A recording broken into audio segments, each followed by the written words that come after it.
Absence of unity. One of man's important mistakes, one that must be remembered, is our illusion with regard to I or me.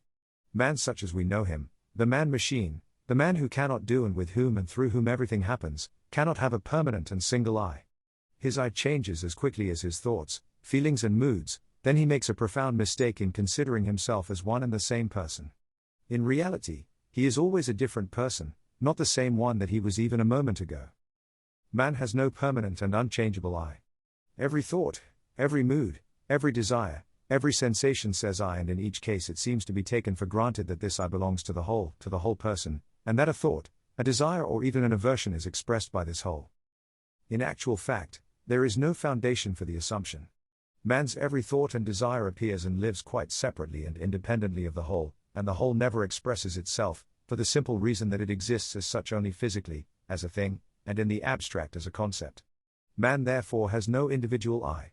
But there are instead hundreds and thousands of separate small I's, very often entirely unknown to one another, never coming into contact, or on the contrary hostile to one another, mutually exclusive and incompatible. Each minute, each moment, man is thinking or saying I, and each time this I is different. Just now it was a thought, now it is a desire, now a sensation, now another thought, and so on, endlessly.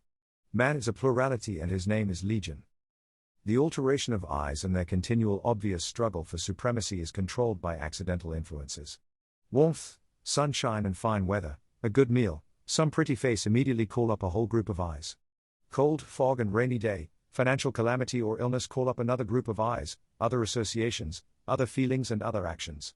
There is nothing in us able to control this change of I's, chiefly because we have no choice, and do not notice or even know of it. We live always in the last I. Some I's are of course stronger than others, however it is not their own conscious strength. They have been created by the strength of accidents, or mechanical and external stimuli. Education, imitation, reading, the hypnotism of religion, caste, vocation, privilege and traditions, or the glamour of new slogans, all create very strong I's in our personality that dominate a whole series of other weaker I's. Their strength is the strength of the roles in the centers, and all I's making up an individual's personality have the same origin as these roles. They are the result of external influences, and both are set in motion and controlled by fresh external influences or waves. We all have no individuality, have no single, big I, and we are all divided into a multiplicity of smaller I's.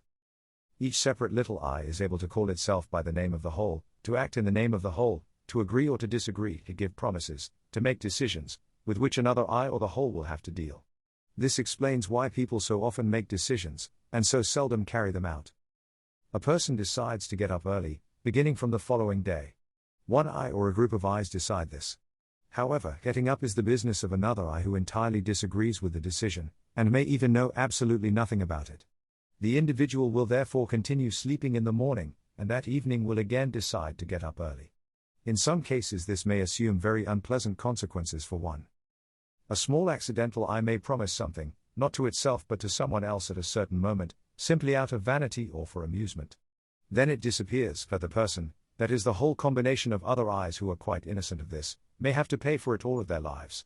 It is the tragedy of the human condition that any small I has the right to sign checks and promissory notes, and the individual, that is the whole, has to meet them. People's entire lives often consist in paying off the promissory notes of these small accidental I's. Eastern teachings contain various allegorical pictures that endeavor to portray the nature of man's being from this point of view. Thus in one teaching, man is compared to a house in which there is a multitude of servants but no master, and no steward.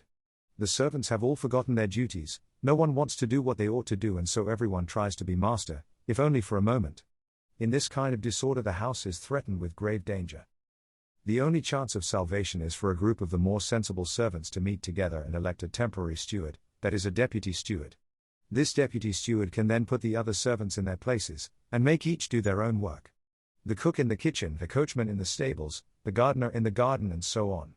So that in this way the house can be made ready for the arrival of the real steward, who will in their turn prepare it for the arrival of the master. The comparison of a man to a house awaiting the arrival of the master is frequently met with in Eastern teachings, which have preserved traces of ancient knowledge, and as we know the subject appears under various forms in many of the parables in the Gospels. However, even the clearest understanding of this possibility will not bring us any closer to realization. In order to realize these possibilities we must have a very strong desire for liberation, and be willing to sacrifice everything, to risk everything for the sake of this liberation. In the court of the Aurangzeb Mosque on the banks of the river Ganges, there could once be found a fakir lying on a bed studded with long, rather sharp-looking iron nails. He lay almost entirely naked on this bed, and although he evidently took care not to make any sudden movements, he turned around on the nails, lay upon them on his back, his sides, his stomach, and obviously they neither pricked nor scratched him. The fakir did not produce upon one the impression of being either a particularly intelligent or a religious man. His face wore rather a dull, bored and indifferent expression, and there was nothing in him that spoke of aspirations towards self-sacrifice or self-torture. This man was not a fakir in the sense in which the word has thus far been used, but at the same time his feat was not altogether a trick. However, he did not know himself how he did it. If one were to bribe him and make him tell all that he knew, he most likely would have said that he knew a certain word, which he had to say to himself, after which he was able to lie down upon the nails. He may even have consented to tell someone this word. However, this would not help them in the least, because it would be a perfectly ordinary word. One that would have no effect whatsoever on anyone else. The man came from a school, only he was not a disciple, he was an experiment. They simply experimented with him and on him.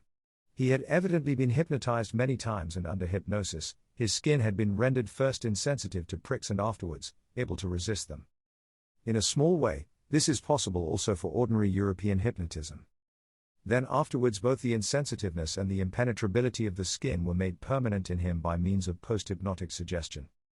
We all know what post-hypnotic suggestion is, and have seen it performed many times in stage demonstrations.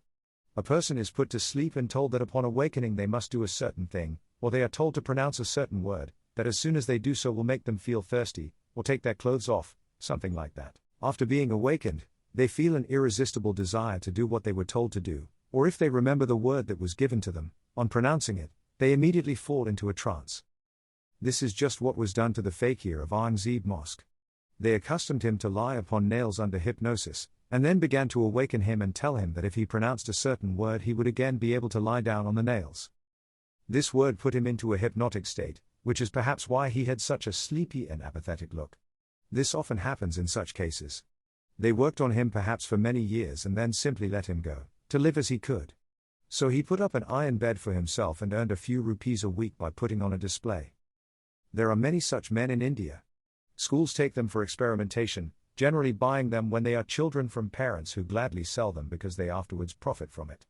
The man himself, however, does not know or understand what he is doing, or how it is done. In Sri Lanka it is felt that Buddhists may also have access to some kind of magic, the existence of which they do not acknowledge, and the possibility of which is denied in Orthodox Buddhism.